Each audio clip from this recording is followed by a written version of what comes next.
예, 하나님께 기도하겠습니다. 사랑하는 예수님, 감사합니다. 우리를 하나님 앞에 이렇게 사용하여 주셔서 감사하고, 구국을 위해서 이렇게 기도할 수 있는 힘과 믿음을 주셔서 감사합니다.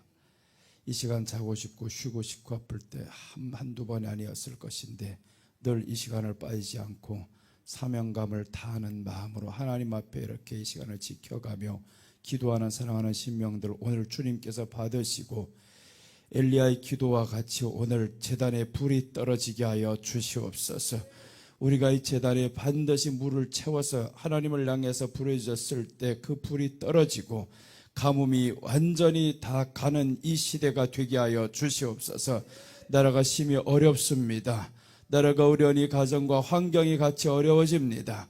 우리 주님이여 도와주시옵소서. 바알이 할 수 없는 그것을 하나님은 하셨습니다. 오직 하나님만 찾는 주의 사람들이 많아지게 하여 주시옵시고, 헛된 것을 구하다 지친 사람이 아니라 주님을 찾다 시원한 사람들이 되게 하여 주시옵소서. 우리의 마음이 냉수같이 항상 시원함을 누리게 하여 주시옵시고, 이 더운 날 성령님의 기름 부심이 우리들 안에 있어서 우리가 또한 하나님을 흡족하게 할 수 있는 우리들 되게 하여 주옵소서.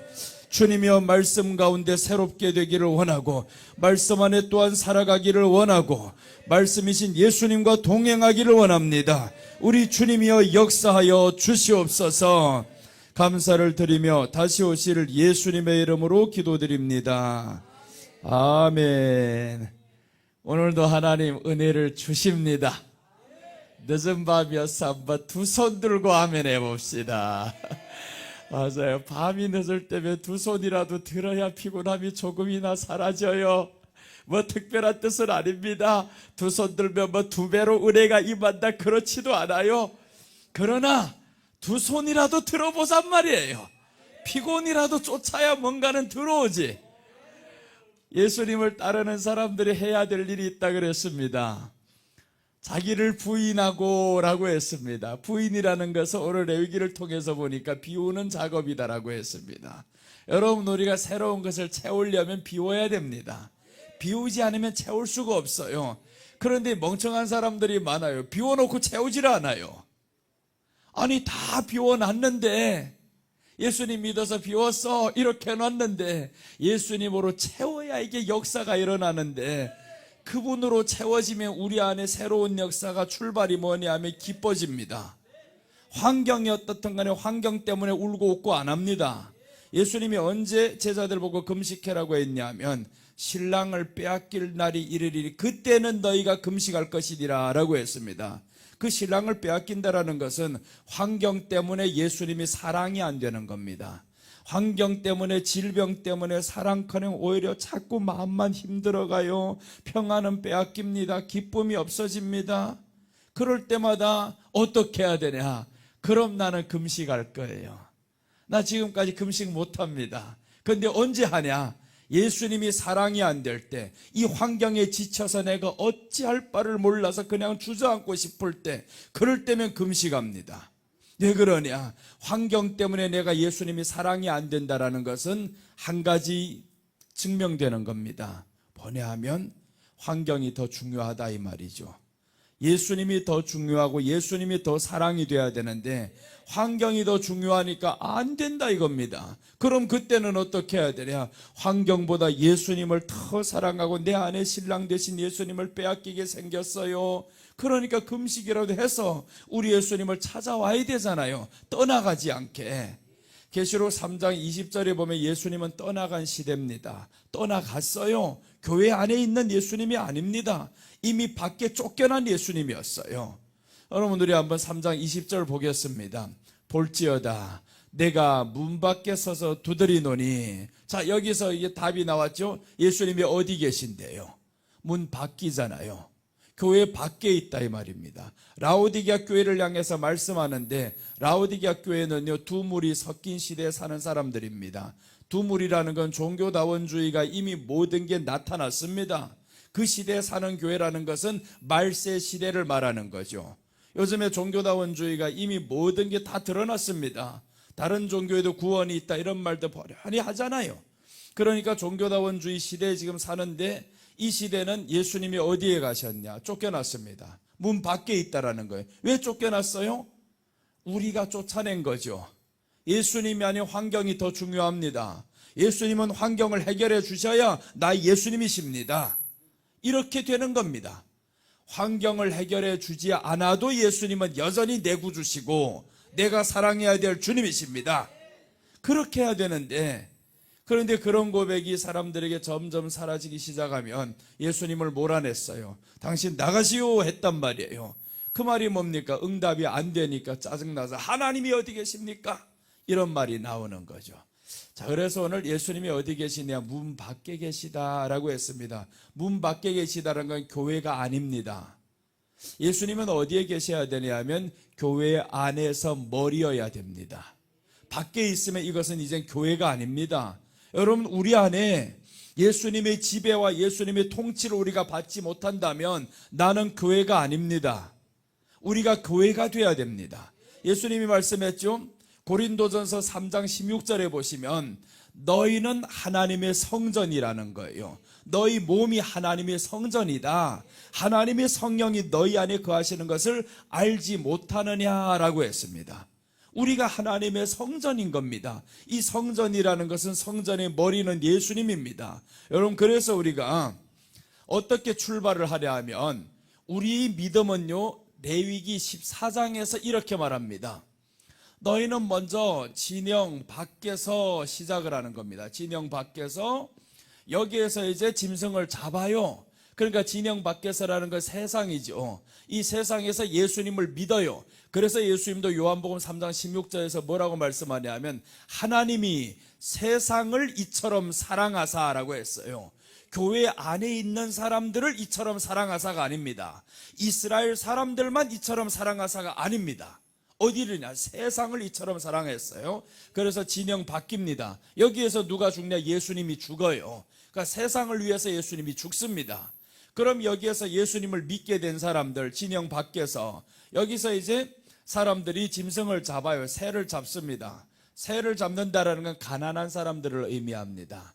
세상에는 가난한 사람들이 갈 수 없는 곳이 있어요. 가난한 사람은 들어가고 싶어도 가지 못하는 곳이 있습니다. 신분 때문에, 돈이 없어서. 예루살렘 성을 한번, 여러분 지금 가난한 사람인데 성지순례 갈 수 있습니까? 못 갑니다. 그런데 그 성지순례가 어디가 되었냐? 진영 밖이 되었다라는 거예요. 내가 있는 곳이 성지순례가 되었다라는 겁니다. 예수님이 계신 그곳이 성지순례지 예루살렘만 성지순례가 아닙니다. 우리 안에 예수님이 계시면 내가 성지가 되는 겁니다. 예수님이 계신 곳이 성지지, 예수님도 없는 곳이 성지입니까? 예수님이 있는 그곳이 성지라고 하면 이 진영 밖에서 예수님을 믿었어요, 사람들. 그럼 이 사람들 어디로 들어가야 되냐 하면 이제 회막으로 들어가야 됩니다. 이게 믿음의 2단계입니다. 2단계. 회막에 들어간다라는 것은 그러면 여기에서 진영 밖은 교회당을 의미하죠. 교회당. 여러분들이 교회당을 다닌단 말이에요. 이 교회당 다니면서 사람들은 뭐라고 하냐면 교회 다닌다라는 거예요. 교회 다니는 거는 여기서가 아니라 여기가 교회입니다. 회막 안에 들어와야 됩니다. 회막 안에. 여기가 교회란 말이에요. 그럼 교회당과 교회의 차이점이 무엇이냐? 여기하고 여기에서의 예배 의식이 달라요. 여기에서는 그냥 동물을 죽여버리면 됐습니다. 근데 여기서부터는 죽이는 게 아닙니다. 속건제를 드리면서 뭘 해야 되냐면 요제를 같이 드려야 됩니다. 4대 제사가 있어요. 제사법이 있는데 여기에 보면 제사법에는 모든 걸 다 태워서 드리는 화제가 있고, 전제, 물을 쏟아부어서 국물을 쏟아부어서 드리는 전제가 있고, 그리고 이제 다리를 홀쩍 들어서 올리는 거제가 있고, 곡식단을 들어서 흔드는 요제가 있고, 이게 있습니다. 그럼 이게 다 뭐냐? 예수님이신데 여기 회막에 들어와서는 속건제와 요제를 드린다라고 나옵니다. 요제를 드린데 요제는 무엇을 의미하냐면 예수님의 부활을 의미하는 거예요. 그럼 자 보세요. 여기서는 예수님의 십자가예요. 십자가는 여기서 믿었습니다. 그럼 십자가 신앙에서 이제 교회 안에 들어온 신앙은 부활부터 시작합니다. 이제 여기 안에서는 부활입니다. 자, 그래서 여기서 회막 교회는 부활, 세상 교회 당은 여기에서는 진영 바뀌니까 예수님이 십자가에 못 박혀 죽으신 것을 믿었어요. 그럼 믿은 이 사람들은 어디로 들어가냐면 이제는 회막 안으로 들어. 그래서 우리 신앙생활이 교회 안에서 예배 생활로 진행이 되잖아요. 근데 사람들은 하나의 예배가 그게 신앙생활인 줄로 알고 있어요. 아니다라는 겁니다. 예배는 무엇을 위해서 예배가 있어야 되냐 하면 우리가 교회가 됨으로 인해서 예수님이 교회의 머리가 되게 하는 것이 예배입니다. 오늘 우리가 이렇게 예배 드리는 이유가 뭐냐 하면 나라를 위한 기도도 있습니다. 모든 것 다 있어요. 그런데 최종적인 목적은 내가 교회인데 예수님이 내 머리가 되어주세요. 머리가 됨을 인정합니다. 고백합니다. 그것을 한 번 한 번 고백하는 것이 예배입니다. 그래서 오늘 여기서 교회가 된단 말이에요. 이렇게 교회 된 사람들 회막에 들어와서 그럼 회막 안에서 이제 더 앞으로 나아가죠. 이 회막 안에서 더 앞으로 나아가면 여기서부터의 삶은요 여기하고 다릅니다. 완전히 달라요. 회막에 들어가는 그 순간부터 예수님이 시작이 달라집니다. 여기에서는 보세요. 예수님이 우리를 위해 죽어주셨어요. 그러니까 여기에 있는 사람들은 그냥 여기는 보호도 없습니다. 진영 바뀌니까 울타리도 없고 누구든지 막 침범할 수 있고 시험 들 수가 있고 찌를 수 있고 누가 나를 찔러 나도 너를 찔러. 그러니까 교회 안에서 그냥 싸우고 난리가 나잖아요. 이런 교회들 봤죠? 여러분 혹시 다니면서도 그러지 않나요? 그러면 이런 사람들 어디냐 하면 아직 여기 교회 당에만 머물러 있는 사람, 여기 안에 들어온 사람들은 싸우지 않고 다투지 않아요.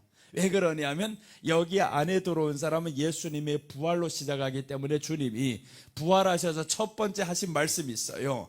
두려워하지 말라. 저들이 너를 죽이려고 하냐? 두려워하지 말라. 그래서 예수님이심을 알고 사람들이 두려워 안 했더라고 성경이 나옵니다. 그래서 여기 안에 들어온 사람들은 부활로 출발하기 때문에 두려움이 사라져요. 그리고 부활로 출발하는 사람들은 그리스도와 함께 죽었기 때문에 자신을 부인합니다. 자기를 부인하고 이렇게 되는 거죠. 나를 부인하게 되니까 누구 나를 상처 입혔습니다. 상처 입힌 이 사람들 이제는 미워지지 않아요. 그래서 이제 이 말씀과 함께 이제 13장은 어떻게 시작이 되냐 하면 여기가 14장입니다. 내 앞에 나가야 되겠다 이거. 얘가 앞에서 자꾸 이게 마주치니까 이렇게 되나 봐요. 이게 찍찍거리고 너 위치 잘못 선정했어. 자꾸 얘가 지금 시위를 하는 겁니다. 그러니까 이제 위치를 잘 서야 돼. 이게 앞에 나오면 아무리 해도 괜찮은데 요 앞에 서니까 얘가 자꾸 찍찍거려 이거. 자 보세요. 저기서 이제 진영 바뀌란 말이에요. 여기서 지금 해야 될 것은 뭐냐 하면 이 사람이 왜 해야 되냐면 내가 죄가 있다 이 말이에요. 13장까지는 나병의 8가지 종류를 말씀합니다. 나병의 8가지 종류라는 것은 우리가 세상에 살아가면서 하나님 없이 살아갈 때의 죄의 종류들이 그렇게 많아요. 그런데 이 죄의 종류들을 보면 너무 흉측해요. 그 흉측함을 말씀하는데 그러니까 사람들이 죄가 흉측한 것을 알면 죄를 짓겠어요? 안 짓는단 말이에요. 왜 남을 흉합니까? 흉봅니까? 미워합니까? 싸웁니까? 할 수 있는 것은 죄의 흉측함을 몰라서 그래요. 예수님이 왜 죽었다고 우리는 알고 있어요? 왜 죽었을까요? 죄 때문에 죽었잖아요. 그럼 죄 때문에 죽으신 그 예수님 때문에 우리가 생각해 보면 죄가 얼마나 흉측한가 그것을 저기서 가르쳐 주는 겁니다. 8가지 죄의 종류를 보면서 죄가 너무 흉측해, 죄가 너무 교묘해 이렇게 오는 것들을 알게 만들어 주는 것이 레위기 13장이라는 거예요. 그렇게 해서 이 모든 죄들을 이제는 해결하기 위해서 유일한 그 길이 있어 라고 시작했는데 진영 밖에서 죽어주는 저 새. 그래서 진영 밖에서 유일한 소망은 내게 있는 8가지 그 나병의 종류들 이 모든 걸 다 없이 할 수 있는 방법 하나밖에 없어. 그분이 바로 새 한 마리를 잡아야 되는데 그분이 바로 예수님이래. 그렇게 해서 이 흉측한 죄 때문에 예수님이 죽어주십니다. 그럼 여러분, 우리가 예수님을 믿는다라고 했잖아요. 믿는다라는 것은 내 안에 있는 죄가 얼마나 흉측하고 교묘하고 교활하고 이런 것들을 알아야 된단 말이에요. 죄가 이렇게 흉측하다는 걸 알면 죄를 짓지 못하게 되어 있습니다. 다시 죄가 반복이 된다는 것은 죄의 흉측함을 모르기 때문에 반복합니다. 사람을 미워하는 거 죄일까요, 아닐까요? 죄입니다. 그런데 우리들 안에 미워하는 사람이 있어요, 없어요? 한 놈만 있어요? 아주 성자지, 한 사람만 있는 거는. 가다 보면 정말 많아집니다. 지금은 없는 것 같은데 내일이면 생겨요. 또 이런 미운 사람들 자꾸 일어난단 말이에요. 있을 수도 있습니다. 말을 안 해 그렇지. 생각만 해보면 아우, 생각하기도 싫고 이름 부르기도 싫고 이런 사람들이 있어요. 그럼 왜 그러냐 하면 이 안에 죄, 예수님을 믿으면요, 우리에게 나타나는 반응이 있어야 됩니다. 죄가 흉측하다, 죄가 정말 더럽다, 이 죄 가운데 들어가면 안 된다, 죄가 싫어져야 됩니다. 예수님이 이 안에 들어왔다. 그럼 예수님이 죄 때문에 죽었고 내 안에 있는 죄 때문에 죽었으면 내가 예수님을 믿었다, 예수님을 안다라고 하면 죄가 싫어집니다. 너무 싫어. 사람 미워하는 거 싫어. 미움 당하면 당했지 나는 안 미워해. 이렇게 되는 겁니다. 그런데 죄의 흉측성을 모르면 그냥 미워합니다. 누구 나를 때렸어, 나 너 둘 때릴래. 이렇게 되죠. 한 번도 참을 수가 없습니다. 예수님이 왜 그렇게 누구든지 너에게 오른뺨을 치면 왼뺨도 둘러대라고 했어요? 같이 하지 마라. 그게 죄다. 사람을 나가라 하고 사람을 미련한 놈이라 하고 나아가서 사람을 미워하면 그게 살인이다. 여자를 보고 음욕을 품는 자마다 이미 간음했느니라. 이렇게 말씀을 했단 말이에요. 그러니까 예수님은 신학이 와서 죄에 대해서 더 확대시켜 놔버렸어요. 구약에 있던 이 죄도 너무 흉측한데 이것을 예수님은 통틀어서 마음이 생각하는 것조차도 죄다. 그러니까 죄에 대해서 얼마나 예수님은 성경에서 말씀을 많이 하고, 그런데 사람들이 죄에 대해서 반응이 없고 감각이 없어요. 그런데 이 사람이 예수님을 믿는데요, 여러분, 우리가 하나님은 성경에서 뭐라고 말씀하냐, 기뻐하라고 했어요. 항상 기뻐하라. 근데 항상 기뻐하다가 슬퍼했습니다. 그게 죄일까요, 아닐까요? 죄입니다. 하나님이 하라는 것 안 하는 게 죄입니다. 하라는 거 해야 됩니다. 하라는 것 안 하는 게 죄인데 슬퍼하는 거는 사람이 죄라고 생각 안 해요. 내 마음이 우람이 들어왔다, 죄라고 생각 안 합니다. 왜 그러냐면 죄의 흉측성과 이 죄가 교묘하게 교활하게 내 안에 침투해 들어오고 이런 것들을 모르니까 죄가 흉측한 거 모른다라는 겁니다. 그래서 레위기 13장이 중요합니다. 13장 그래서 몇 달을 했어요. 이 죄가 얼마나 흉측하고 얼마나 잠복성이 있고 우리 안에 변치게 가지고 들어와서 우리를 넘어뜨리고 이런 것들이 얼마나 우리를 괴롭히고, 그래서 오죽하면 이사야서 59장 1절 2절은 말씀하겠어요. 여호와의 손이 짧아 구원치 못하심도 아니다, 귀가 둔하여 듣지 못하심도 아니다, 오직 너희 죄가 나와 너희 사이를 내었다라고 하잖아요. 너희 죄가, 그 죄가라는 게 예수님의 십자가에 대해서 모르는 사람들입니다. 안다라고 하면 죄가 너무 싫어요. 미워하는 게 싫고 슬퍼하는 게 싫고 우울한 게 싫고 싫어집니다. 이게 죄야. 여러분, 그래서 우리가 기쁨이 없어요. 어떤 사람은 아유, 아침만 일어나면 왜 이렇게 허전한지 모르겠어. 죄요. 그 사람은 어디서 사는 사람이냐면 여전히 교회는 다니는데 교회 당에만 다니는 사람, 십자가는 믿는데 성전을 이루어가지 않는 사람, 예수님 말씀은 상관없어요. 나 구원받았어. 그건 자기 믿음이죠.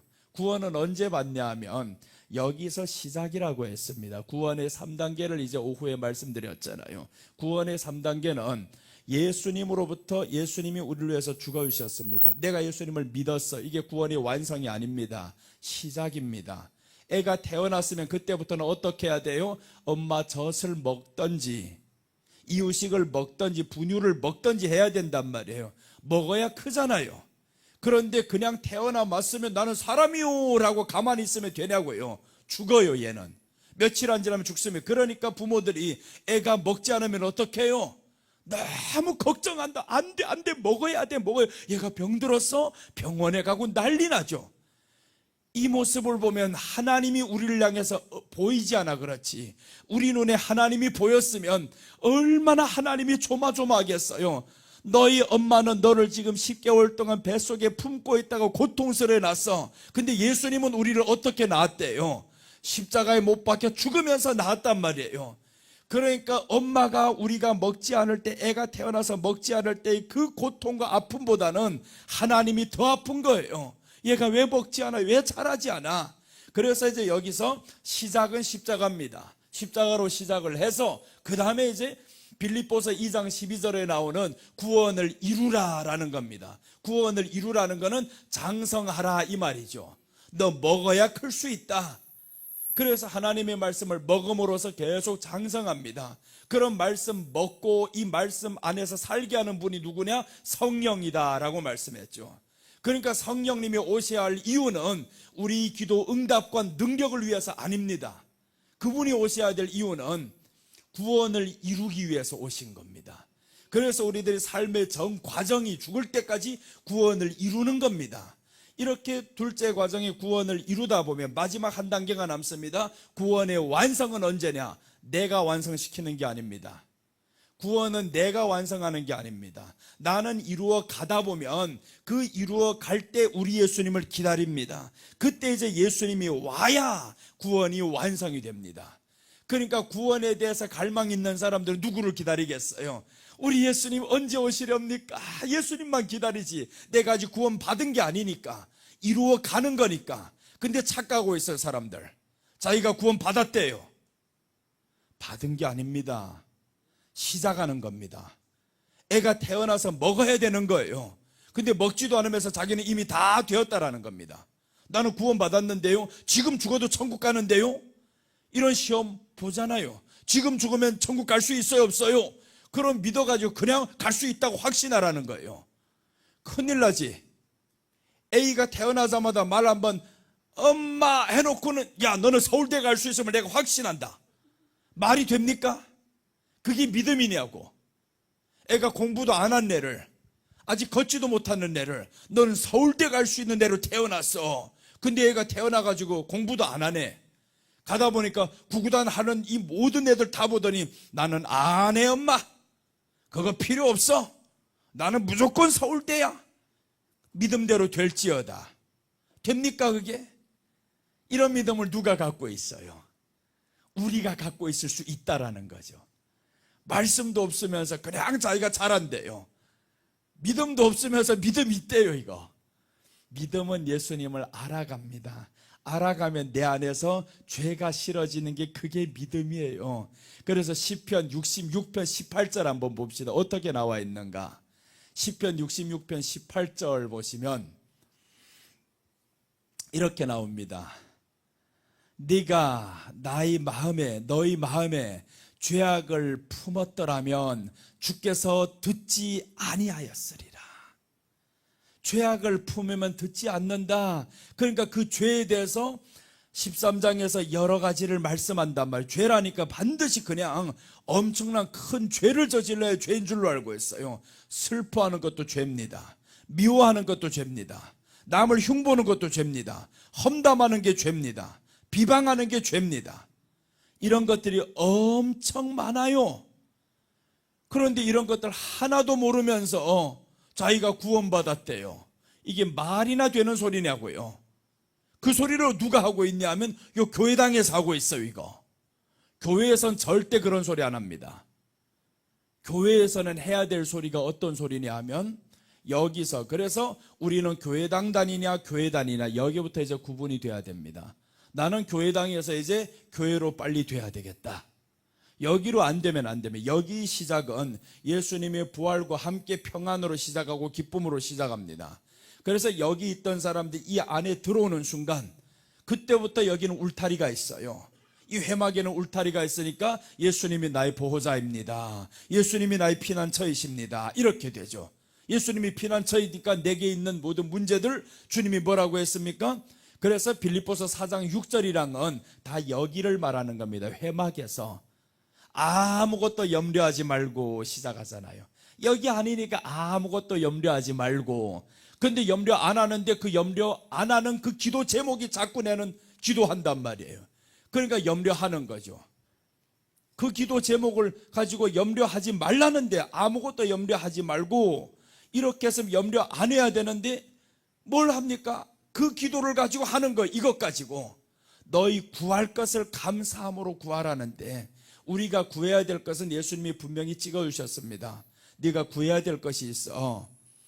이방인들은 무엇을 구하냐? 세 가지를 구한다고 했습니다. 이방인들이 구하는 세 가지, 먹는 것과 마시는 것과 입는 것을 구한다. 이방인들이 이런 것만 구하는데 너희는 이런 것 구하지 말라. 이런 것들은 너에게 있어야 할 줄 아시느니라. 그러므로 너희는 이렇게 구하라는 거예요. 그러므로 하나님의 나라와 의를 구하라. 그러므로 너희는 이렇게 기도하라. 이렇게 넘어갑니다, 성경이. 그러므로 너희는 하면서 이렇게 넘어. 기도는 이렇게 하는 것이다. 구하는 것은 이렇게 구하는 것이다. 근데 모르니까 그냥 자기가 하고 싶은 대로 하는 게 기도인 줄로 알고 있어요. 맞지? 그런데 예수님이 그 기도를 들어주기 위해서 너는 내가 하는 것을 구해야지.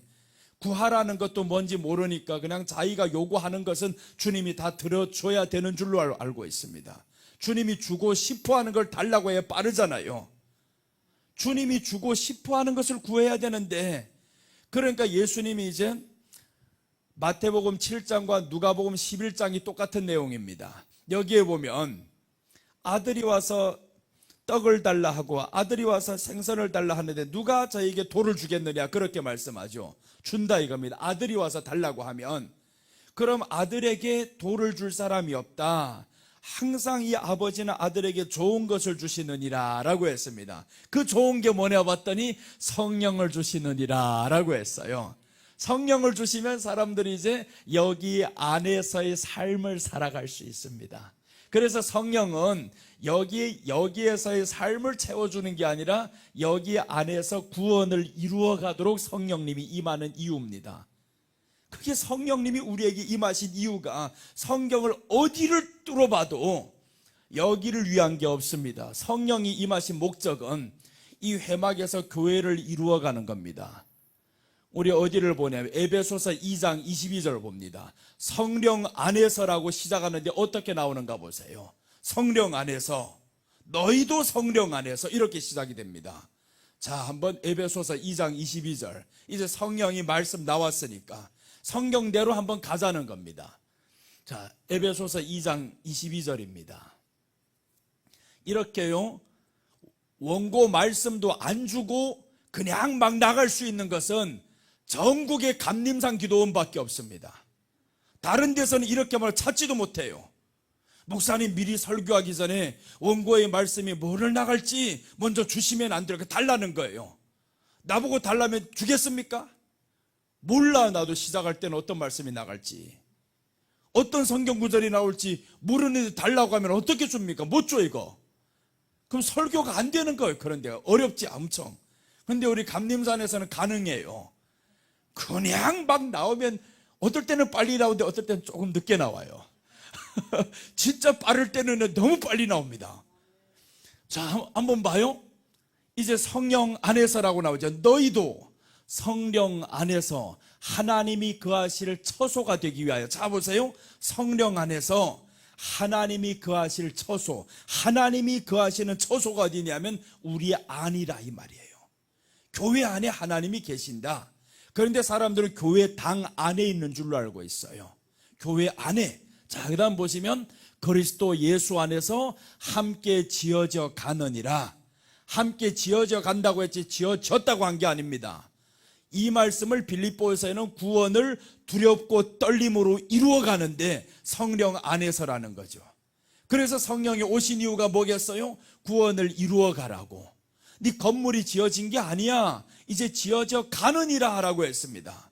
성령 안에서, 예수님 안에서 지금 지어져 가고, 그러니까 성령 안에서라는 것은 우리로 하여금 예수님 안에서 살게 만드는 게 성령이라는 겁니다. 예수님 안에서. 그러니까 이렇게 알면 성령님께 우리는 뭘 구하겠어요? 성령님이여 내게 충만하게 불을 내려주세요. 이것만 구하겠냐고요.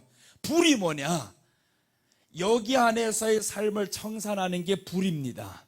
그래서 여기에는 제단에는 불이 있는 거예요. 이 제단을 뚫고 넘어가야 이 안으로 들어가는데, 제단이 있고 물두멍이 있고 그 다음에 안으로 들어간단 말이에요. 제단에는 불이 있습니다. 불이 역할이 뭐냐면 태우는 겁니다. 그런데 태워서 없애야 될 사람들이 자꾸 태우지는 않고 달라고만 하니까, 제단이 그래서 달라고 있는 제단인 줄로 알고 있어요. 불만 내려주세요. 그 제단은 바알의 제단입니다. 바알의 제단은요, 그냥 달라고 하는 겁니다. 하나님 비가 내리지 않으니까 비를 내려주세요. 좀 풍요롭게 해주세요. 그게 바알에게 기도하는 내용이었었고, 그런데 여기 제단은요, 불이 떨어집니다. 불이 떨어지니까 태워지잖아요. 죄가 태워진다 그 말이죠. 우리 안에 슬픔이 떠나가고 근심이 떠나가고 세상 것 때문에 우울했던 내 마음이 이제는 주님 안에 들어가기 위해서 기뻐지고, 그러니까 이제 성령님이 임하니까 여기 안으로 들어가고 싶어요. 성령님이 임한 사람 절대 여기껏 살고 싶지 않습니다. 이렇게 하면 돈 많이 준대, 잘 된대, 관심 없어요. 잘 되면 물론 좋지, 없는 것보다 있는 게 훨씬 낫지. 그런데 있어도 되고 없어도 되고 그냥 감사요. 그래서 성경은 범사에 감사한다, 하나님의 뜻이라고 하잖아요. 범사에 감사되는 게 성령 안에서라는 겁니다. 성령 안에서 아니면 범사에 감사가 안 됩니다. 그냥 내 보기에 좋은 대로 이루어져야 감사가 되죠. 그러니까 그냥 감사가 되려면 이 안으로 이제 들어가고 싶어집니다. 성령이 딱 임하면. 그때 여기에서 예수님이 부활하셔서 하셨던 말씀이 성령을 받으라 라고 했죠. 성령을 받으라 라고 하면서 첫째 던지는 말씀이 바로 두려워하지 말랍니다. 두려워하지 말라. 그리고 주 안에서, 사도 바울이 말씀하는데 그 주 안에서라는 게 성령 안에서라는 겁니다. 성령 안에서 내가 다시 말하노니 기뻐하라. 빌립보서 4장 4절 한번 보세요. 어떻게 되어 있는가. 주 안에서 기뻐하라. 내가 다시 말하노니 기뻐하라. 그러니까 기뻐하지 못하면 무엇이냐? 범죄고 여기 것 때문에. 십자가는 믿어요. 십자가는 믿는데 계속 근심이 되잖아요. 계속 화가 나잖아요. 변하지 않잖아요. 그럼 뭐냐 하면 성령 안에서의 삶을 추구하지 않아서 그런 거예요. 이 안으로 들어가고 싶어져야 되는데 그냥 성령이 내게 채워주는 하나의 도구에 불과합니다. 빌립보서 4장 4절 나왔어요. 우리 같이 읽겠습니다. 주 안에서 항상 기뻐하라. 내가 다시 말하노니 기뻐하라. 그러니까 항상 기뻐해야 되는 것이 하나님의 뜻입니다. 항상 기뻐해야 되는데 항상 기뻐하다가 기쁘지 않았어요. 어떤 날에는 우울해서 약 먹고 싶어. 이거는 죄다 이겁니다. 죄의 흉측성. 이 죄가 이렇게 교묘하게 내게 타고 들어왔어요. 어떻게 해서 내가 기쁨에서 이렇게 슬픔으로 갔지? 이 과정을 생각해 보면 사람들이 압니다. 그러니까 성경은 계시록 2장 5절은 뭐라고 말씀하냐면 너희가 어디에서 떨어졌는지를 생각하라는 겁니다. 어디에서부터 이렇게 기쁨을 빼앗겼는지 생각해보라. 자, 한번 읽겠습니다. 그러므로 어디서 떨어졌는지 생각하고 회개하여 처음 행위를 가지라. 처음 행위가 뭐겠어요? 성령이 임했을 때 너무 기뻤단 말이에요. 감옥에 들어갔어도 기뻤고, 오늘 사도 바울이 지금 주 안에서 기뻐하라는 것은 어디냐 하면 감옥에서 하는 말입니다. 감옥에서 수도 없이 두들겨 맞았어 이 사람이. 그러면서도 성도들에게 항상 기뻐하라. 주 안에서 항상 기뻐하라. 내가 너희들에게 글을 쓰는 나도 지금 너무 기쁘다. 말이 되냐고. 감옥인데. 여러분, 우리가 이렇게 말할 수 있습니까? 윤석열 대통령님 축하드립니다. 감옥에서 너무 기뻐할 것입니다. 말이 되냐고요. 사도 바울이 그 소리를 하고 있는 거예요. 지금 나는 감옥인데 너무 기쁘다. 너희도 기뻐해라. 이게 미치지 않고서는 할 수 없는 일입니다. 그 미쳤다라는 것을 성령 안에서란 말이에요. 이 성령 안에서의 기쁨을 우리가 체험을 해야 이 안으로 빨리 들어가고 싶은데 그거 체험을 못하는 겁니다. 왜 그러냐면 성령이라는 이분을 오해를 했어요. 알고 싶지도 않아요. 당신이 오면 무조건 내게는 불이야. 무조건 내 안에 뜨거움이야. 진동이 일어나. 그러니까 사람들은 어떤 거면 성령이 오면 나타나는 현상만 말하는 거예요. 성령이 임했더니 보니까 방언을 했더라. 성령이 임했더니 치료를 받았더라. 뭐 이런 소리만 하는 겁니다. 이것은 나타나는 현상이지 목적이 아닙니다. 성령이 임한 목적은 우리로 하여금 예수님 안에서 건물이 지어져 가고 하나님이 거하실 처소가 우리 안에 되기 위해서, 그래서 성령이 임하는 겁니다. 그런데 그런 이유를 하나도 모른다라는 겁니다. 그러니 우리는 어디 안에 사냐 하면 계속 교회당만 다니고 있죠. 교회당만 다니니까 미운 것들이 너무 많아. 이게 가다 보니까 내 눈에 안 드는 것들도 있고, 가다 보니까 원 이런 사람들 뭘 시험 주는 것들이 이렇게 많아. 막 된단 말이에요. 내 마음에 드는 사람이 어디 있어요? 밥 먹다가도 내 혀 씹는 사람이 누구 씹어요? 다른 사람이 씹는 게 아니잖아요. 내가 씹어놓고는 얼마나 아파요. 왜 그렇게 자기 자신을 칠 수도 없고. 그러니까 이게 저기 사는 사람들은 항상 근심과 걱정과 고통과 이런 속에서 살아가는 게 교회당 다니는 사람. 그래서 우리는 교회당에서 이제는 교회 안으로 들어가야 됩니다. 그래서 레위기 14장 1절에서 9절까지는 여기고요, 10절 이하로부터는 여기입니다. 회막에서의 제사가 나와요. 회막에서의 제사. 그 다음에 회막에서의 제사가 딱 마치면 어떻게 정결하게 되는가, 여기 안에서부터는 정결법에 대해서 말씀하는데, 신약으로 말하면 구원을 이루어가는 과정입니다. 정결법이 바로. 그러니까 구약을 모르면 신약에서 결론만 봐가지고 몰라. 결론만 보면 어떻게 합니까? 이거 재미없지. 그러니까 이렇게 상세하게 구약에서 설명해 주고 있어요. 신약은 봐라, 구원을 이루는 과정이 구약이 전체적인 맥락이요. 이 드라마 볼 때 마지막 한 회만 보면 재미없습니다. 언제 재밌냐? 과정이 재밌죠. 끝날 때는 재미없어요. 다 끝나고 나면 아유 별것 아니네 하는데, 우리 성경의 드라마는 그렇지 않단 말이에요. 끝날 때가 더 재밌어요. 과정도 재밌지만.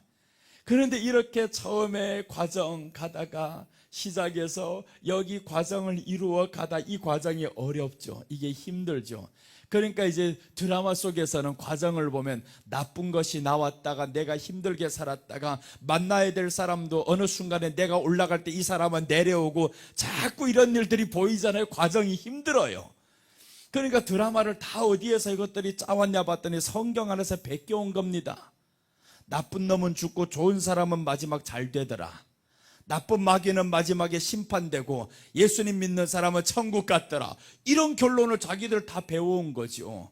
다윗과 골리앗의 이야기처럼 다 똑같잖아요. 이렇게 성경 안에서 그렇게 재밌는 이야기들을 자기네들 다 가져가놓고 재밌게 드라마를 만들어 놓은 것처럼 하고 있어요. 사실 최고의 드라마가 성경입니다. 성경이 하나님께서 우리에게 그 하나의 내용을 설명하려고 얼마나 바꿔서 설명하는지 몰라요. 13장 14장은 나병을 통해서 설명하죠. 오늘 저녁에 해야 될 15장은요 유출병을 통해서 또 설명합니다. 그러니까 유출병, 나병이라는 것은 어떤 사람에게는 이해가 안 돼요. 나병에 걸린 사람은 나병에 대해서 이해가 되는데, 나병이 안 걸린 사람들은 이해가 안 됩니다.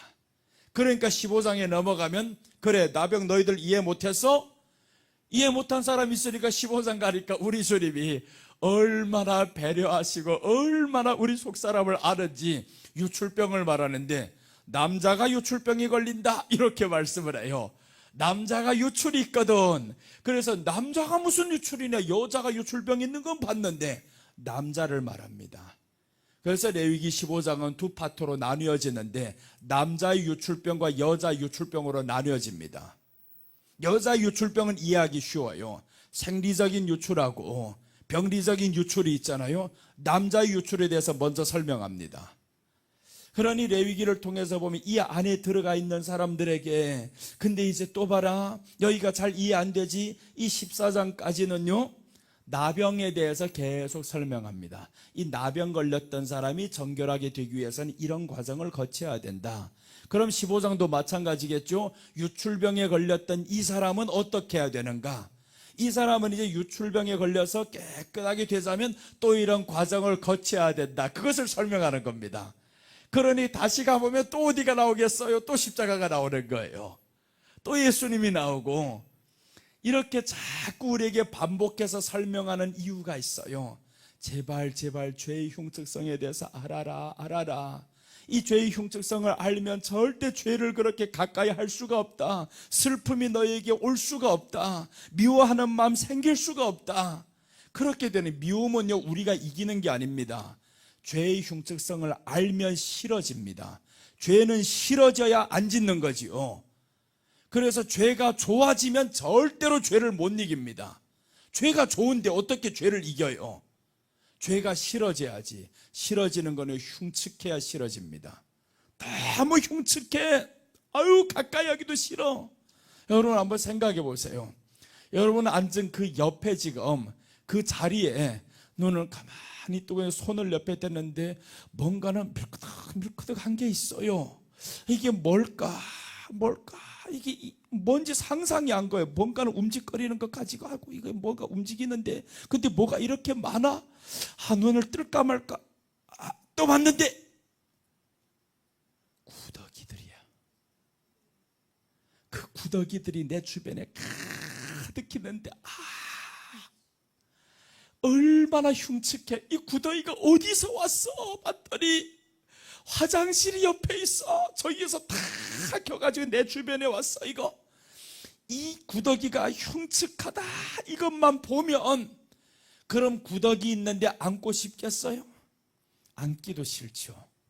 그래서 이제 성경이 유출하는 사람에게 뭐라고 말씀하냐면 그 사람이 앉았던 자리도 앉지 말라.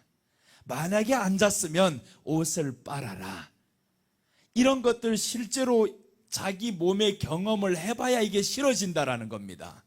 그러니 하나님이 우리에게 얼마나 세심하게 설명하는데 사람들이 관심이 없어요. 레위기가 왜 그렇게 재미없는지 관심을 가져봐라. 정말 재밌다 이거. 말도 못하게 하나님의 사랑과 배려가 이 안에 다 담겨져 있습니다. 우리에게 죄를 설명하려고 또 한 번 설명하고 또 한 번 설명하고 하나님은 그래서 지치지 않아요. 우리를 설득시키기 위해서 이해시키기 위해서 하나님은 지치지 않고 그래서 성경이 66권이 돌아가는데 또 한 번 돌아가고 또 한 번 돌아가고 결국에 가보면요 또 죄 때문에 맞았더라 이겁니다. 또 회개하니까 사람 하나님이 복을 주셨는데 또 죄 때문에 맞았더라. 그래서 결국에 사람들이 죄 때문에 맞았더라 회개하니까 이 반복하다 보니까 사람들이 마음에 이제 죄가 익숙해집니다. 익숙해져 더 이상 회개를 안 해요. 제사 따위 안 지냅니다. 그러니 예수님 오셨을 때 보세요. 하나님의 아들이라는 걸 다 알아요. 사람들 모르는 사람 없어. 알았습니다. 알면서도 죽여요.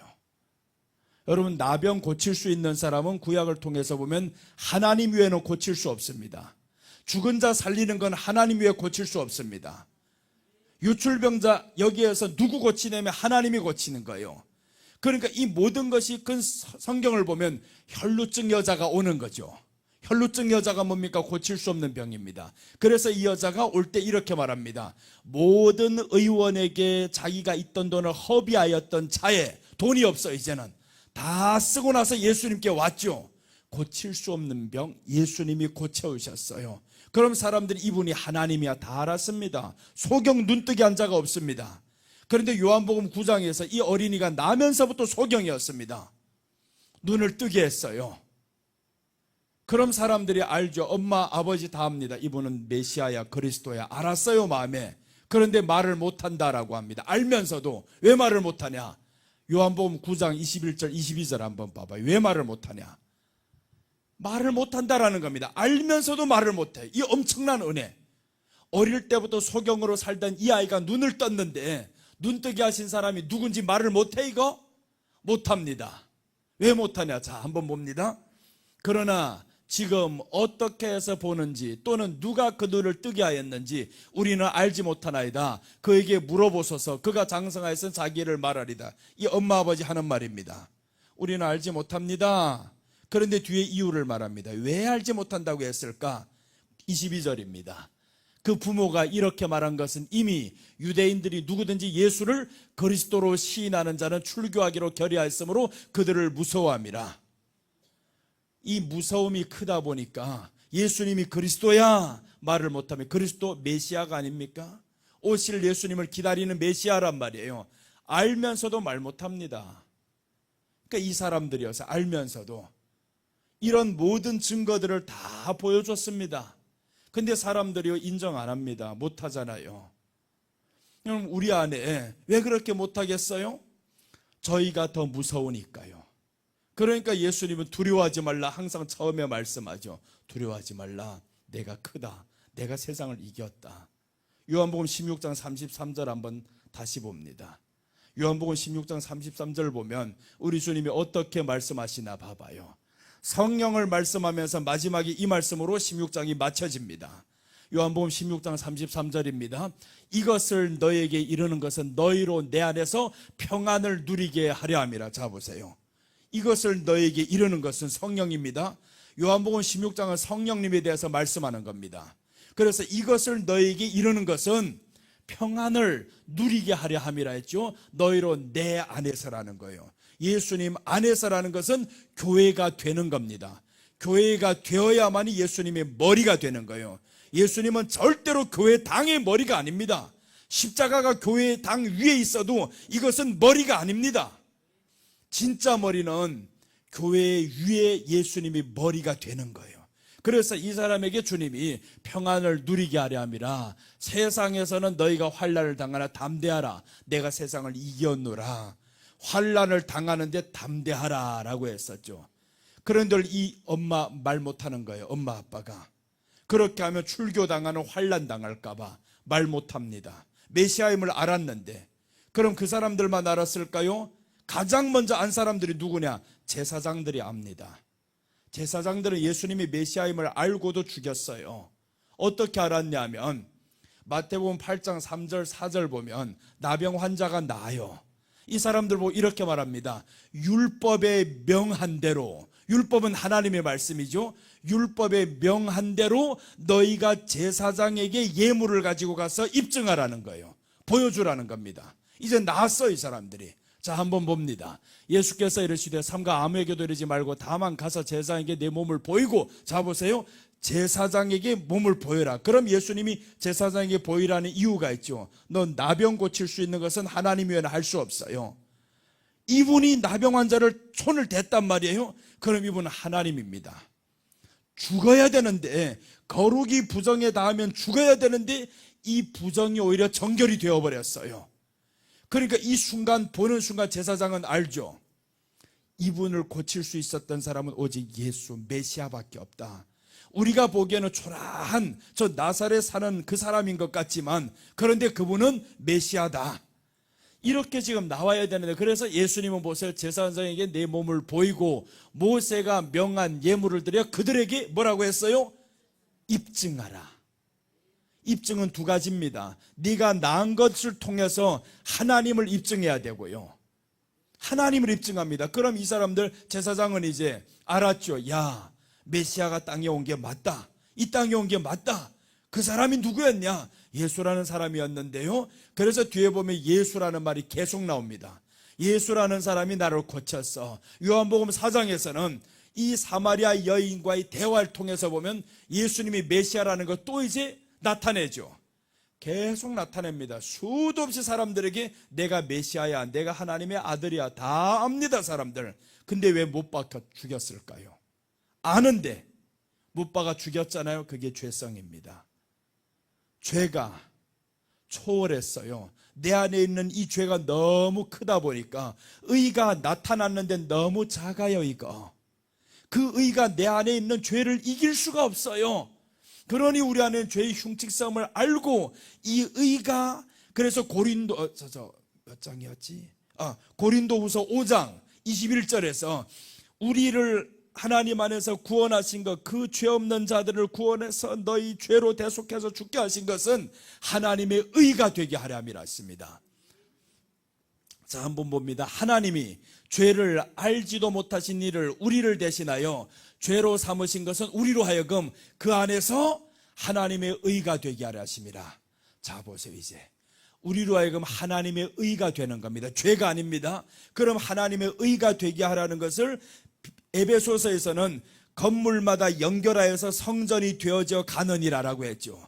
이제 성전을 지어갑니다. 점점 지어가고 완성의 단계에 가야 됩니다. 우리 여기 역사관 보세요. 몇 달 전에 시작했는데 기초만 파놓고 가만히 있다 하면 그럼 어떡합니까? 가만히 있으면 지금 이 상태로 거의 완공이 되었는데 돈이 없어 이제 더 못해. 내년에 해야 돼. 5년 후에 해야 돼. 그럼 어떡하냐고. 이거 큰일이 아닙니까? 그 상태가 바로 누구냐 하면 오늘날의 교회당 다니는 사람들이 모습일 수 있다는 겁니다. 건물 기초만 파놓고, 기초만 팠다라는 건 십자가 예수님을 믿는다 이 말이죠. 기초만 파놓고 건물이 올라가지 않아요. 부도난 것도 아닙니다. 조금만 하면 올릴 수 있는데 올리질 않아요. 그냥 그대로 멈춰두고 있습니다. 애가 먹지 않아도 관심 없는 엄마가 있으면 이 엄마가 친엄마의 누구예요? 그래서 솔로몬에게 왔던 두 엄마가 보니까 하나는 가짜 엄마는 배를 잘라라 이런 말 하죠. 아이가 죽든 말든 신경 안 씁니다. 여러분, 우리가 구원을 받은 사람이라면 내 영혼이 자랄 수 있는 것에, 내 영혼이 성장하는 것에 대해서 관심을 두는 사람이 구원받은 사람인 거예요. 내 영혼이 장성해야 되는데 장성에 대해 관심이 없어요. 구원 아닙니다. 아직 시작도 못했어요. 구원의 시작이라는 건 내 영혼이 장성하기를 정말 바라는 겁니다. 그래서 오늘 여기서 하나님의 의가 되게 하려 하심이라 라고 했잖아요. 우리로 하여금 하나님의 의가 되게 하려 한다. 이 의라는 것이 이게 자라가야 됩니다. 이 안에 하나님의 의가, 이게 자라면 내 안에 있는 죄를 이제 삼켜버리죠. 이 의가 자라다 보니까 이제는 이 의가 크면 뭐가 보이냐 하면 죄의 흉측성이 보여요. 하나님의 의가 많으면 많을수록 죄의 흉측성이 보이니까 이 죄는 점점 싫어집니다. 의하고 죄가 붙어버리면요, 죄는 더러운 것이 됩니다. 더러운 것을 알면 그때부터는 싫어집니다. 계속 싫어지고. 그럼 이제 우리 안에는 뭐만 남겠어요? 기쁨이 남고 사랑이 남죠. 그래서 고린도전서 13장 13절에서 말씀하잖아요. 믿음과 소망과 사랑, 이 세 가지는 항상 있을 것인데 그 중에 제일은 사랑이라. 이것도 오해를 해가지고 그냥 내가 사랑하면 되는 줄로 알고 있어요. 그러니 큰일 나잖아요. 이거 얼마나 기초가 안 되면 그냥 내가 사랑하면 그게 사랑이 제일이야, 이런 줄로 알고 있잖아요. 그 안에 사랑은요, 내가 하는 사랑을 말하는 게 아닙니다. 네가 힘들게 하는 그 사랑을 말하는 게 아니고, 억지로 하는 사랑을 말하는 게 아니고. 우리 13장 2절 한번 봐봐요. 아닌가? 어떻게 나와 있는가? 고린도전서 13장 2절. 고린도전서 13장 2절 보시면 이 사랑에 대해서 말씀하여 1절은 천사의 말을 할지라도 시작하면서 이제 2절로 넘어가면 보세요. 내가 예언하는 능력이 있어 모든 비밀과 모든 지식을 알고 또 산을 옮길 만한 모든 믿음이 있을지라도 사랑이 없으면 라고 했죠. 산을 옮길 만한 믿음이 있는데 사랑이 없어요? 예언을 할 만한 믿음이 있는데 사랑이 없어요? 그 다음 보세요. 아무것도 아니요. 3절입니다. 이제 3절에서 답이 나옵니다. 내가 내게 있는 모든 것으로 구제하고. 여러분 보세요. 내게 있는 모든 것으로 가난한 사람에게 구제했는데 사랑이 아닙니까? 사랑이란 말이에요. 근데 성경은 뭐라고 하냐 하면 구제하고 또 내 몸을 불사르게 내줄지라도 사랑이 없으면. 이게 뭡니까? 내 몸을 불사르게 내줬어요. 지금 이 사람이 죽어가는 거, 차가워서 치려고 하는 거 내가 들어가서 탁 죽었어. 이래 내가 대신 죽었단 말이에요. 그럼 이분은 얼마나 고맙겠어요. 아, 목사님, 어떻게 이 젊은 목사님이 나를 위해서 죽었어? 이렇게 했는데 사랑이 아니라는 거. 이게 이 말씀이 뭐예요? 지금 내 모든 것을 가지고 가난한 사람 다 구제했습니다. 내 몸을 불사르도록 줘버렸습니다. 그런데 사랑이 아니라고 하잖아요. 불사르게 내줄지라도 사랑이 없으면 내게 아무 유익이 없느니라. 그럼 이 사랑이 뭐라는 거죠? 누구에 대한 사랑이라는 겁니까? 예수님에 대한 사랑입니다. 사람을 향한 사랑 말하는 게 아닙니다. 네가 이렇게 사람에게 다 해줬어? 나를 사랑함이 없으면 아무것도 아니다. 그래서 믿음은요, 예수님을 사랑해 가는 게 믿음인 겁니다. 사람 사랑이 아니라는 거예요. 예수님 사랑하는 그 자체가 사람을 사랑하는 겁니다. 내가 예수님을 사랑하는 거 보여주는 게 자식들을 사랑하는 겁니다. 내가 하는 것보다 내가 예수님을 사랑하는 거 보여주면 이 자식도 예수님을 사랑하는 이 모습을 보면서 사랑한단 말이에요. 그게 얘에게 가장 큰 축복이지. 그런데 이런 방법을 모르니까 그냥 자기가 다 하려고 하잖아요. 그래서 이제 4절부터 보면 이런 내용에 대해서 쭉 나오다가 이런 배경하에서 믿음, 소망, 사랑 이 세 가지는 항상 있을 것인데 라고 했어요. 그 중에 제일은 사랑이라. 그러니까 누구에 대한 사랑을 우리가 잊지 말아야 되나? 예수님에 대한 사랑을 놓치면 안 된다. 그런데 너희가 이 사랑이 식었다, 이 사랑을 버렸다라는 것은 어디서 떨어졌는지를 생각하고 돌이키라는 것은 예수님에 대한 사랑이 언제 떨어졌는지를 돌아보라는 겁니다. 돌아보니까 처음부터 사랑을 안 했을 수도 있고 처음에는 예수님을 사랑했는데 가다 보니까 어떤 사건 때문에 놔버릴 수도 있습니다. 그러니까 돌아보면 이제 알 수가 있어요. 내가 언제부터 이렇게 예수님을 향한 사랑이 식었을까? 사랑이 식은 이유는 오직 하나입니다. 이 사랑의 대상보다 다른 사랑의 대상이 생기면 이 사랑은 식게 되어 있어요. 사랑이 옮겨졌습니다. 자식 사랑으로 옮겨졌든지 환경 사랑으로 옮겨졌든지 문제를 더 사랑하든지 이쪽으로 옮겨지니까 예수님이 사랑이 아닌 거 이제는 이쪽이 사랑이 되어버렸어요. 그래서 예수님은 어디서 떨어졌는지를 생각하고 돌이키라 했잖아요. 돌이켜야 됩니다. 자, 유출병 오늘 들어가지도 못했어 이거. 유출병을 지금 해야 되는데 이제 유출병이 들어가면 나병보다 더 적나라하게 죄를 가르쳐 줍니다. 나병도 너무 우리에게 세심하게 우리 주님이 가르쳐 주는데 유출병은 더 쉽게 가르쳐 줘요. 더 드러나게 가르쳐 줍니다. 이렇게 흉측하다, 이렇게 더럽다, 더럽다 이렇게 보여집니다. 그래서 레위기 15장을 다 제대로 다 공부하면 정말 내게 들어오는 죄가 싫어져요. 미워하는 마음 싫어지고 남의 나쁜 소리 하는 거 싫어집니다. 근데 입만 열면 남의 소리를 해야 그냥 할 말이 생겨 이거. 그럼 이 사람은 예수님을 어디서 믿는 사람이냐? 교회당만 다니는 사람, 교회에 아직도 밟지도 못한 사람입니다. 그러니까 우리 교회당의 존재의 필요성은 뭐냐 하면 이 교회당을 통해서 우리는 교회 안으로 들어가는 겁니다. 교회가 되게 만드는 게 교회당의 역할입니다.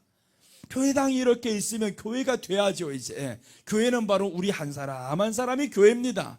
그래서 예수님이 내 이름으로 두세 사람이 모인 곳에 내가 그들 중에 함께 있느니라 라고 했잖아요. 그게 바로 교회입니다. 예수님이 있는 곳, 우리를 통해서 주님이 이 가운데 계신데 그럼 우리가 교회를 이루어 가는 겁니다. 이렇게 해서 건물이 지어져 갑니다. 연결해서. 나 혼자만이 교회가 아닙니다. 혼자만도 될 수 있지만 연결해서 우리는 성전이 지어져 가느니라라고 했어요. 그러니까 연결이라는 것은 사람과의 관계죠. 이 관계 속에서 미움이 있어, 상처받아서 이런 일들이 계속 있잖아요. 그럼 이런 것들 이제 말씀을 통해서 해결해라. 안에 미움이 있으면 이런 것들 얼마나 싫은 건지, 그것이 너를 괴롭히는 것이다. 그러면 성내겠습니까? 성내는 것도 죄인데, 성내는 것이 하나님의 의를 이루지 못함이라 성경이 말씀했잖아요. 우리로 하여금 구원받은 이유가 하나님의 의가 되게 하려 했는데 그런데 성냈대요. 바로 하나님의 의를 이루지 못하는 거죠. 이런 거 알면 성내겠습니까? 성 쉽게 못 내죠. 성냈다가도 야 큰일이야. 그래서 죄의 더러운 것 알면, 그 죄 때문에 예수님이 처참하게 죽은 거 알고 믿는다면 그 죄 못 짓습니다. 모르니까 계속 짓는 거지.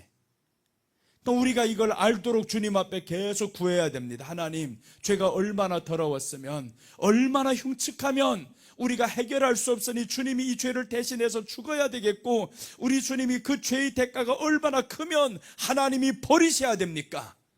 하나님이 친히 버리셨습니다. 예수님이 어찌하여 나를 버리셨나이까 하는데도 들어도 안 줍니다.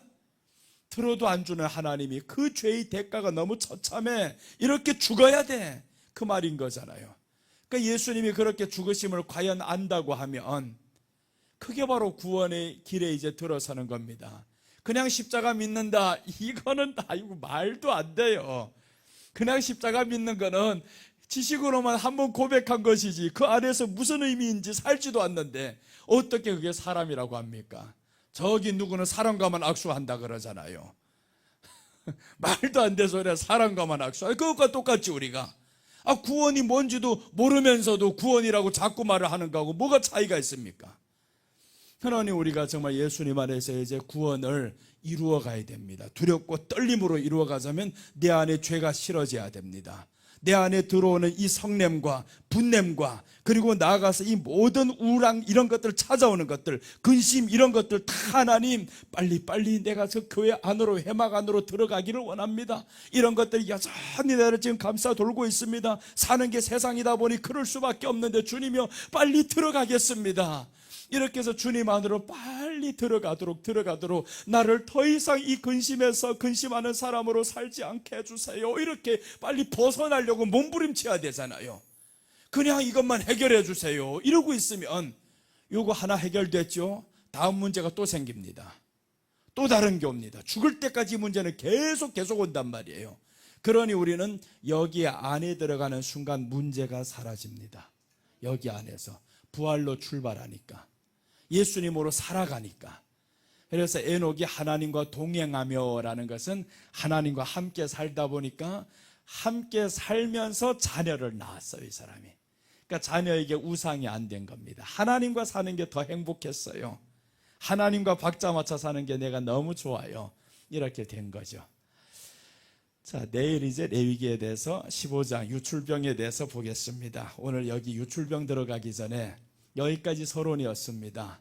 이렇게 해서 유출병이 들어가면 이제 얼마나 유출병이 흉측한지, 그 안에 남자에게서 흘러나오는 이것들이 바지를 통해서 계속 흘러나오고, 이런 것들을 보면요, 진짜로 본다, 남자에게서 다 그렇게 나온다, 얼마나 흉측합니까? 어디 화장실에 가면 이런 말이 있어요. 남자가 흘리지 말아야 할 것은 또 하나가 있다 하고 써놨어요. 눈물만이 아니다 하고. 그래서 한 발 더 가까이 합니다. 그런 글이 있단 말이에요. 그런 것처럼 그게 흘러나오면, 그런데 그대로 입은 것이 그게 하나 흘린 거 보여줘도 이게 창피합니다. 그런데 그게 아니에요. 지금 15장에서 말하는 이 유출이 멈추지 않고 흐르고, 이런 콧물, 이런 것들이, 고른 물들이 막 바지를 통해서 나오고, 이런 모습들을 보면요, 자신이 얼마나 흉측한지 몰라 이거. 그래서 이제 15장에서는 그걸 말하는 거예요. 이렇게 흉측하다 죄가. 이 흉측한 죄 때문에 예수님이 죽을 수밖에 없었다. 네 스스로 해결할 수 있냐? 안 되잖아요. 안 되니까 기다려야 될 게 누구냐면 예수님밖에 없는 거예요. 그래서 이제 모든 나병이 다 몸에 퍼졌으면 그때는 성경이 뭐라고 하냐면 정결하다 이렇게 말합니다. 얼마나 놀라운 은혜인지 상상 못합니다. 나병이 온 몸에 퍼졌는데 왜 정결하다고 하냐고요. 이게 말이 되냐고. 근데 정결하다라는 겁니다. 온몸에 다 퍼졌으니까 정결하다. 왜 그러는 이유가 있습니다. 나병이 퍼졌다라는 것은 내가 죄인임을 인정하는 단계입니다. 내가 이제 죄인입니다. 나병입니다. 누가 나를 봐도 나병입니다. 나는 죄인입니다. 그래서 신약에 오면 대표적인 나병이 있잖아요. 세리와 창기.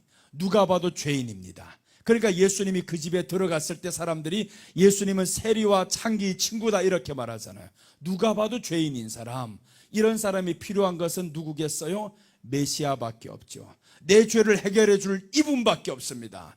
그러니까 내가 전체 죄인이라는 것을 고백하는 것이 성경은 회개하라부터 시작합니다. 회개는 내가 죄인임을 고백해야 시작하는 거죠. 그런데 이런 내용의 배경을 하나도 모른 채 우리가 회개했대요. 주여 나는 죄인입니다. 이제 예수님을 영접해서 하나님의 자녀가 되었습니다. 이런 영접 기도만 해놓고 자기가 구원받았대요. 말도 안 되는 소리 하죠. 그게 우리가 지금 믿는 교회당 다니는 신앙이면 여기로 언제 들어갑니까? 빨리 들어가야지. 그러니까 건물은 짓지도 못한 채 그냥 그대로 멈춘 상태입니다. 원장님 만약에 저기 저거 짓고 있다가 아니 지금 이렇게 올라갔으니 망정이지 기초만 세워놓고 돈을 들여야 되는데 돈 없어서 가만히 있어. 이거 할 수 없다. 얼마나 속이 터지겠어 이거. 그럼 누군가는 빨리 해야 돼. 아무도 손 넣어 가만히 있어 이거. 그냥 이게 마음이 뒤집어집니다.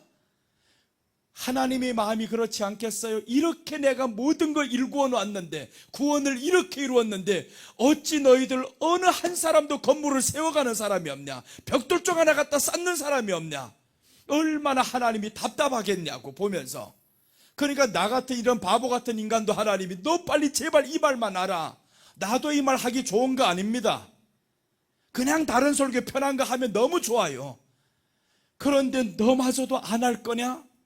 내가 너를 쓰는 이유가 있다? 이런 거 전해라.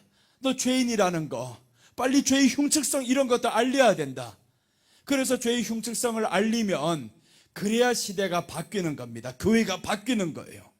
죄의 흉측성을 우리가 모르면요, 절대로 죄를 멀리할 수가 없어요. 교회 안의 싸움과 다툼은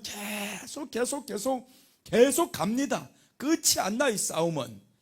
그래서 우리 교회가 평안하려면 죄의 흉측성을 알면 주님의 필요를 하게 됩니다.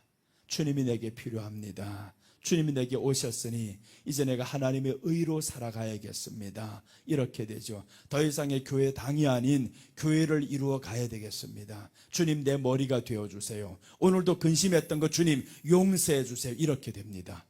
근심했던 것 하나님 해결해 주세요가 아니라 이제는 용서해 주세요. 이렇게 되죠.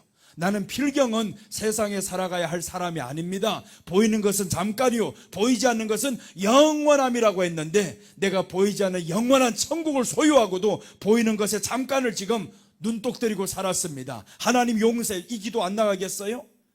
그러니까 하나님의 말씀을 알면 알수록 우리로 하여금 점점 그 안에 들어가게 만들고요, 모르면 모를수록 나의 기도가 점점 세상으로 가게 만듭니다. 이게 얼마나 무서워요. 단추 하나 잘못 끼면 처음에는 알리지도 않습니다. 가면 갈수록 계속 잘못 나가는 게 보이잖아요. 그러니 우리 안에 말씀으로 한번 들어가면 계속 점점 그 방향대로 가는데, 말씀이 아는 것에 한번 끼워지면요, 점점 삐뚤어져 나가도 모릅니다. 왜 모르냐 하면 믿음으로 가는 줄로 아니까. 나는 믿음이니까. 기도하는 게 뭐가 죄입니까? 기도하는 게 뭐가 잘못입니까? 기도는 잘못이 아니죠. 그런데 욕심대로 구하는 것은 성경에서 잘못된 기도라고 말씀합니다. 야고보서에서. 욕심대로 구하는 것. 그런데 욕심이 뭔지 알아야죠. 거룩이라는 것을 모르는데 욕심이 뭔지 압니까? 세상 것을 위해서 구하는 건데 이게 세상 것이라 합니까? 살아가면서 필요한 것인데 이렇게 합리적인 이 모든 것들로 이제 바꿔대는 거죠. 그러니 점점 하나님의 나라, 보이지 않는 하나님의 나라에 대한 관심이 없어집니다. 보이는 이 땅의 것만 관심을 가지고 사람들이 살아가게 만들어가는 게 우리 신앙이라면, 우리가 믿는 하나님의 말씀이라면, 그럼 이 말씀을 바로 전했을까? 큰일 나죠. 여러분, 오늘 우리가 이 밤에 주님 앞에서 예수님, 주님이 싫어하는 그 죄, 주님은 나를 향해서 항상 기뻐하라고 했는데, 내 안에 두려워하지 말라고 했는데, 그런데 나는 여전히 그 죄 속에 살아갑니다. 여러분, 윤리와 도덕적인 죄보다 먼저 해야 될 것이 있습니다. 사람들은 꼭 회개하라고 하면요, 윤리와 도덕적인 문제만 생각합니다. 그 죄만 생각하는 거예요. 주님은 그걸 원하는 게 아니었어요. 윤리와 도덕적인 문제 뒤로 두자.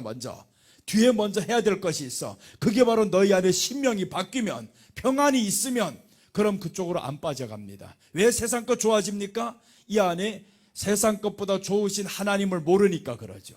이분을 알면 절대로 그쪽으로 넘어가지 않습니다. 윤리와 도덕적으로 잘못돼 될 수가 없습니다. 이분이 너무 좋은데. 그러니까 그 안에서 살아가지 못한 것을 우리가 회개하면 이쪽은 자동으로 끊어진다라는 겁니다. 근데 잡아야 할 것 잡지 않고 이것만 끊으려고 하니까 점점 힘들어가는 거예요. 나 못 이겨, 이렇게 되다 보니까 마지막 포기하죠. 그러니 우리가 이제는 주님의 나라, 하나님의 의가 되게 하려 하심이라, 그 안에서 내 안에 있는 기쁨부터 최대한 회복합니다. 주여, 내 안에 기쁨이 언제부터 사라졌는지, 무엇 때부터 사라졌는지, 내가 언제 한번 예수님으로 기뻐한 적 있었던지, 이것부터 생각해 보면 거기로 흘러가면 됩니다. 그래서 오늘 이 시간에 우리가 먼저 기도하겠습니다. 기도할 때 주님이요, 정말 주님 안으로 한번 들어가 보겠습니다. 우리 통일 찬송가 338장을 보면 천부여 의지 없어서 찬양이 나오죠.